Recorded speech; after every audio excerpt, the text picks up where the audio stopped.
Hello everybody, that is here. Very happy to see all of you on the other side of the screen. Today we have a video which will be tutorial slash sharing my personal experience about building a system based on a distro plate and a hard tubing. I personally dislike distro plates. For that reason I never use it for myself, and I start feeling that because of my personal rejection of those distro plates, it doesn't allow me to give a proper advice to my clients. So when somebody approached me and asked if I have time to build a custom build, I agreed, and I got a specification for building one, and I just did it. What we have here, so all parts was defined by the client. I have no say to what to use. I just basically work as an assembler in a way, but I gained some additional experience from what I knew before. Client decided that despite of the fact that have only one GPU, one CPU, he wanted dual triple radiators, so we have a total overkill in terms of radiators. Block is magnitude, can't find more expensive block on the market to be honest, and also a satin titanium fitting from AK, as well as Strix GPU block 3080 with a AK block on it. So all parts made pretty much EK. We discussed that if client would like to see a flow meter, but he said he doesn't care, so I cannot really see what kind of flow rate I received from the system. So I only did like virtual visual observation how fast bubbles go, but it's not scientific, it's just a sense. But I would like to confirm that, as I saw on my previous attempts to use or test distribution plate, the speed of the bubble is not very dramatic, so I don't think it's very high flow rate. I'm pretty sure of course it's more than 1 liter per minute, but I doubt it's more than 2. So that's my pure estimation, just looking how fast liquid moving through when you fill the system. Going through the process of building the system. So what I learned? Not surprisingly, the leveling, the client wanted all this kind of set of parallel tubes to make this visually pleasing, which turned to be a little bit of challenge. And despite of the fact that I'm using all AK products, the leveling wasn't very good, especially in terms of this Maximus 12 port that has a built-in water block. And for example, leveling between CPU and one of the ports with the motherboard itself was specifically especially challenging.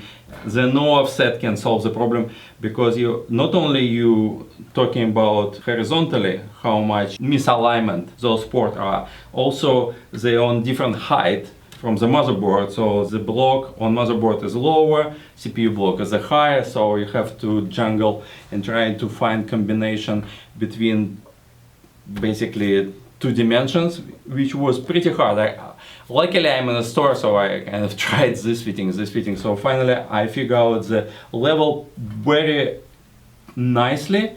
And what it was, for the CPU block I use a standard torque 90-degree fitting, while for the motherboard itself I use a compact torque 90-degree with a 7mm adapter, and they leveled very closely, so it was without misalignment. Nothing I can do to find what to do with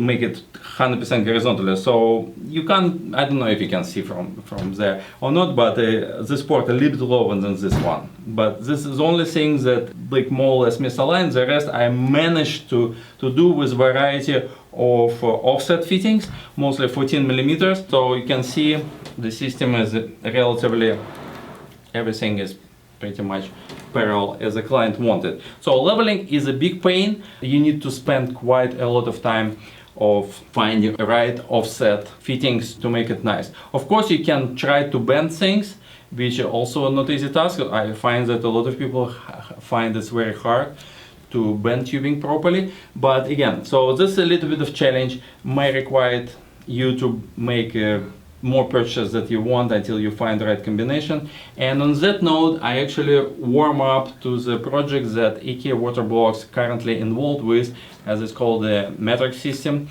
Basically, what this Matrix is they try to create their own case, and also when they create the products, they keep in mind the whole ecosystem in such a way that you use small radiator or use medium radiator or thick radiator, is still with the standard EK fittings, it will align properly. So all you need just use a standard maybe spacers that EK provides, but everything will align perfectly. So which will eliminate the trouble of finding proper fitting combination. So it will be a big help. And I originally was a little bit not very excited with Matrix. I just thought it's a way of looking customers into, let's say, like just a K product line to make things easier. But actually now, after trying to align things and experiencing all the pain, I actually would rather, you know, have some vendor who can offer systems that make it easier. So looking forward to get Matrix available fully and completed. Right now it's not fully available, so I don't believe case is out yet, so it's only bits and pieces came out. Now, second thing that I had a little bit of trouble is short connections. So when you have a short connection like this one, it's just not enough space to insert tubing, because you have 5mm tube goes in one tubing and 5mm goes into the second tubing. So it's no way to insert it properly. Usually you turn them 45-degree, install tube and kind of turn them and force them inside. But in a very short connection, sometimes not even possible. So the easiest way to do so, if you will experience that, it's actually to using those compact fittings such as the EK, or also I think Coolants make one as well, which has provision so you can use an Allen key or screwdriver, so it makes your life much easier, which was the only way I could install this little tube here. So that's something to consider.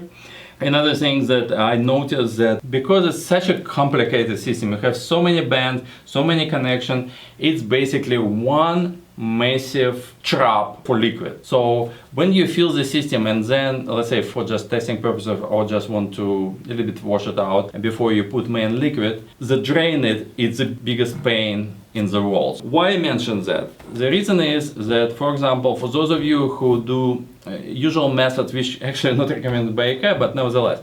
So a lot of people, what they do, they fill it with distilled water and kind of let it run, then drain it, it flush extra bad stuff out of your system on the process, also additional leak test. Also, most people, including myself, now moving away from the web testing as it is, because everything gets tested by pressure tester, which make it safer.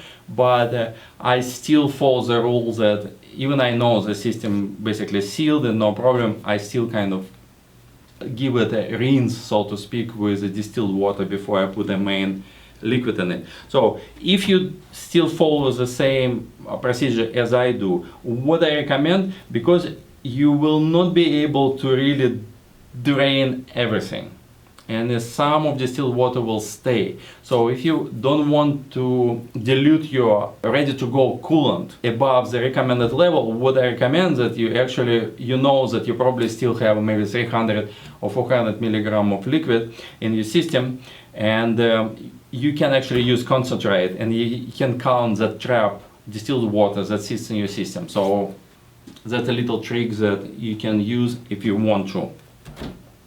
I also, because of such a big number of sections of the system, I highly recommend to test it step by step. I didn't have a single failure, but if you have, let's say, one bad connection somewhere, and you assemble full system, and you test it at the very end, like, good luck to find where the loss air is happening, unless you have a very clear hissing, which not always the case. So I would recommend that with building the system, you know, you connect GPU, you test, you connect CPU, you test, and, you know, part by part you do it, and it might reduce amount of your troubleshooting if you will have one bad connection between everything. So look, for this standard system, we have one CPU, one GPU, and two radiators plus reservoir. So two fittings, it will be 8,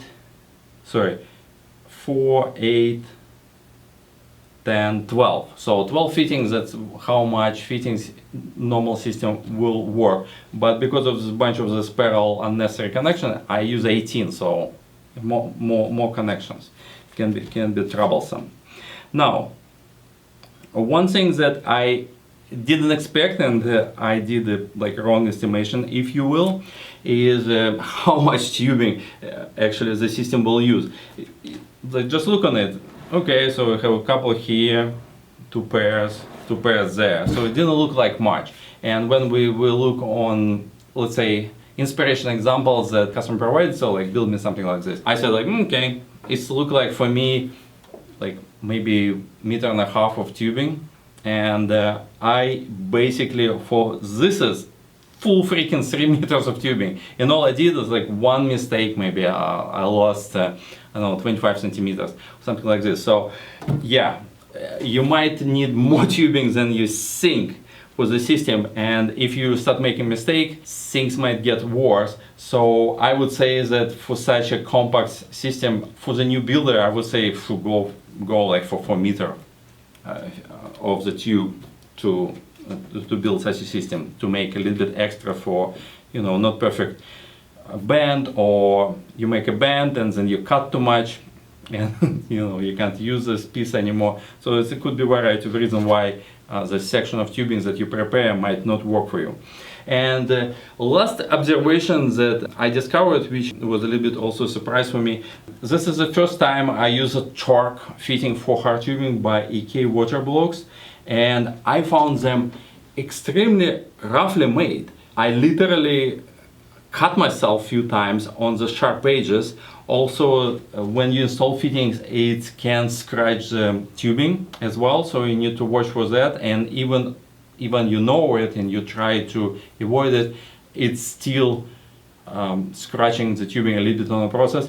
Realistically, when the system installed and just look on it, you can't see a single scratch. But you know, when you working on it, you see a little bit scratch here and there, which make you a little bit uncomfortable. And I know all of us, when it's related to building water cooling system, we all kind of a little bit OCD about little stuff, which realistically doesn't really matter, but nothing you can do about it. But the roughness of EK fitting was crazy. If I would be on consulting board of EK, I would say, guys, you might want to machine them a little bit more safer. Don't make it so sharp edges. That's basically all about my work on this particular build. You can see it turned out pretty good. I think satin titanium especially well goes with solid liquids, because this is kind of grayish color and also milkshake color of the coolant, so the blue would be also look really beautiful. This combination, I warm up to it quite a little bit. I think it turned out very nicely. I'm pretty sure the client will like it as well. I sent him a picture, he said he likes it, but hopefully in person it will be just as good. So thank you for watching. I hope you pick up maybe a couple things that might help you to build a beautiful computer in the future that you're doing for yourself. Thank you for watching. I see you soon.